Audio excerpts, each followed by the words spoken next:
सुबह के सूरज की पहली सुनहरी किरणें घने जंगल के आवरण को चीरती हुई जंगल की जमीन पर चितकबरा प्रकाश बिखेर रही हैं।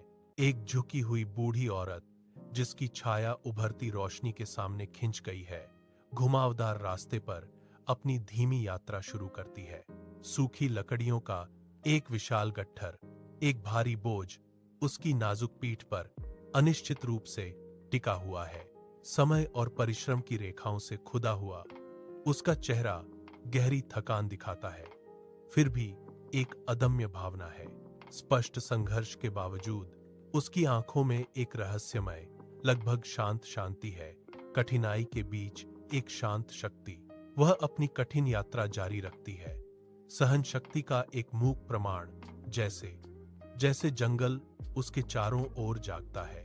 चिलचिलाती धूप में एक बूढ़ी औरत, जिसकी पीठ झुकी हुई थी, धूल भरी सड़क पर धीरे धीरे चल रही थी।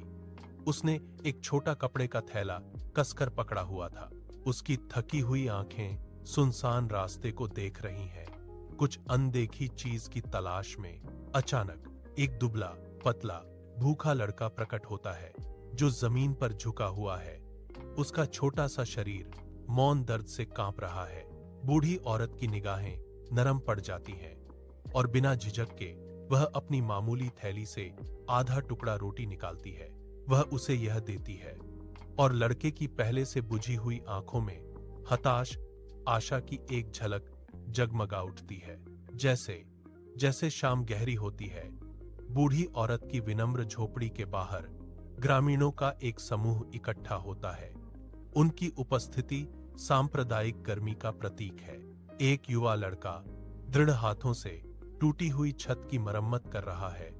उसके कार्य गांव की सामूहिक देखभाल को दर्शाते हैं। महिलाएं भोजन और कपड़ों से लदे हुए बूढ़ी औरत के लिए दयालुता के प्रसाद के साथ आती हैं।